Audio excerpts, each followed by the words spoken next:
스토리텔링 수학은 수학의 발달사나 생활 속에서 수학이 어떻게 쓰이는가를 알아보는 과정이기 때문에 오늘 한 시간에 다 마무리를 지을 수는 없습니다. 자, 스토리텔링 수학을 지도하려면 사전에 먼저 과제를 내주셔서 용어나 또는 사물의 이름을 충분히 조사하고 공부한 후에 그 다음 시간에 모여서 아이들과 같이 자기의 생각을 이야기하고 말하는 토론 시간이 필요합니다. 스토리텔링 수학은 결코 풀이와 답만 맞으면 전부 다 해결되는 것이 아닙니다.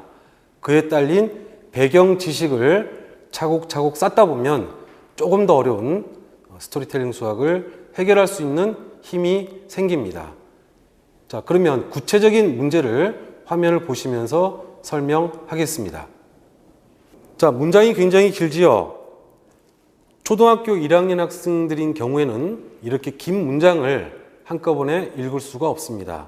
자, 이럴 경우에는 단락을 지어서 중간중간 끊어 읽기를 시켜주시기 바랍니다. 아주 옛날에는 수를 셀 때 하나, 둘 정도를 세고 그보다 큰 수는 많다라고 말했습니다. 가령 고대 이집트 사람들은 물체의 모양을 본떠서 만든 글자를 사용했는데 뱀이 여러 마리 있다는 것을 나타낼 때는 뱀을 3마리 그려서 나타내거나 뱀 그림 밑에 작은 수직 막대를 3개 그려 넣었다고 합니다. 자, 우리 초등학교 1학년 학생들이 고대 이집트라는 걸 잘 모르면요, 아까도 말씀드린 것처럼 미리 고대 이집트를 한번 조사해오는 것이 좋은 방법 중에 하나입니다. 또 계속해서 읽어보겠습니다. 우리가 쓰고 있는 말에도 한자 사전을 찾아보면 한자로 나무 빽빽할 삼이라고 이렇게 하는 글자가 있습니다. 그러니까 나무 목자가 3개가 있으면 어떻게 될까요? 나무가 너무 빽빽하다. 그래서 우리가 읽을 때는 3이라고 읽지만 뜻은 나무가 빽빽하다라는 뜻이겠죠. 그러니까 나무라는 의미의 나무 목자를 3번 반복해서 써서 나무가 아주 빽빽하게 많이 있다는 것을 나타냈습니다. 자, 만약에 여기까지 읽고 나서요, 아이들에게 중간중간 어떤 내용을 너는 읽었는지 이제 확인할 필요가 있습니다. 자, 또 영어 사전에 THRIC라는 단어를 찾아보면 3번이라는 뜻과 함께 여러 번이라는 의미의 몇 번이고라는 뜻도 적혀 있습니다. 그리고 THRIC는 3, THREE, 그 다음에 strong, THRONG 등과 같이 같은 말에서 갈라져 나왔다고 합니다. 그래서 밑에 이렇게 그림들이 그려져 있습니다. 이제 그걸 바탕으로 해서 아이들이 추론을 해야만 합니다. 아, 나무 목자가 하나가 있으니까 나무 한 그루를 뜻하고, 나무 목자가 2개 있으니까 나무 2그루를 뜻하고, 그 다음에 나무 목자가 3개 있으니까 나무가 빽빽하게 있다라는 것을 이제 추론을 할 줄 알아야 되겠죠. 자, 이렇게 스토리텔링이라는 이야기, 즉 스토리를 듣고 나선 이제 문제를 풀어야만 합니다. 문제를 보겠습니다. 아주 옛날 사람들이 많다라고 하는 것을 모두 찾아 동그라미 표를 하시오 그랬어요. 자, 위에 있는 본문에서 뭐라고 그랬나요? 옛날 사람들은 셋 이상만 되면 무조건 많다라고 그랬죠. 따라서 그 8개의 그림 중에 셋 이상이 되는 것을 찾으면 됩니다. 따라서 물고기가 되겠고요. 그 다음에 토끼가 되겠고, 그 다음에 조그만한 야구공이 되겠죠. 자, 그 다음에 꽃도 3개네요. 따라서 옛날 사람들이 많다라고 하는 것은 셋 이상을 뜻한다라는 것을 알 수 있습니다. 여기서 중요한 것은, 즉 스토리텔링 수학에서 중요한 것은 글을 읽을 때 차분하게 집중하면서 읽는다는 얘기입니다.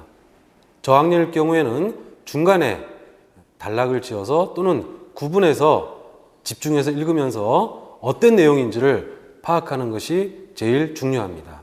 자, 그러면 초등학교 2학년 문제도 한번 화면을 보면서 문제를 풀어보도록 하겠습니다.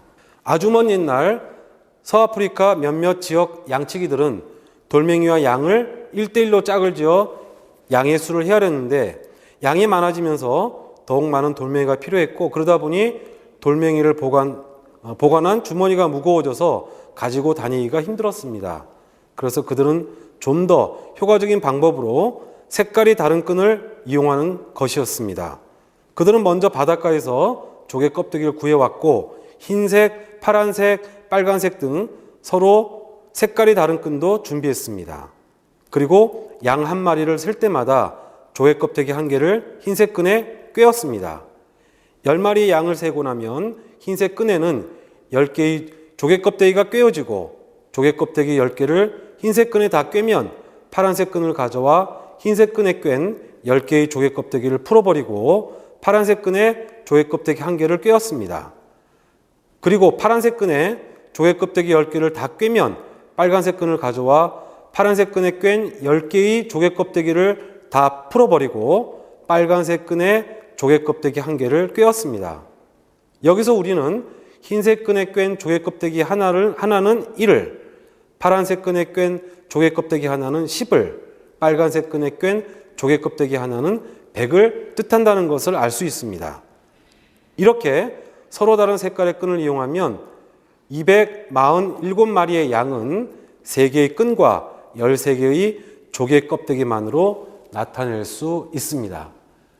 자, 옛날 서아프리카의 양치기들도 지금 우리가 쓰고 있는 십진법과 유사한 방법으로 1의 자리, 10의 자리, 100의 자리를 구분할 수 있었다는 사실을 알 수가 있습니다.